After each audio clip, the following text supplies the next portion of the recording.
எதை தேர்ந்தெடுக்கிறாயோ அதில் கவனமாயிரு. நீ என்ன கூறுகிறாய்? தோட்டத்தில் உள்ள சகல விருட்சங்களின் கனிகளையும் புசிக்க வேண்டாம் என்று தேவன் சொன்னதுண்டோ?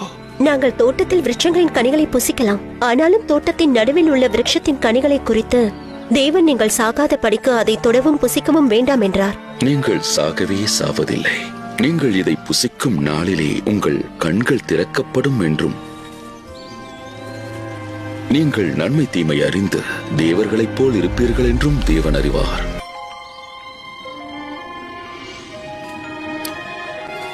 பார்த்தாயா, நீ கனியை தொட்டிருக்கிறாய், ஆனால் சாகவில்லை.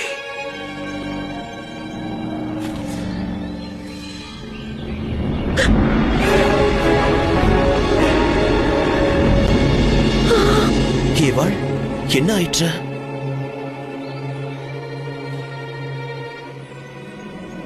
எல்லாவற்றையும் நான் உணர்கிறேன்.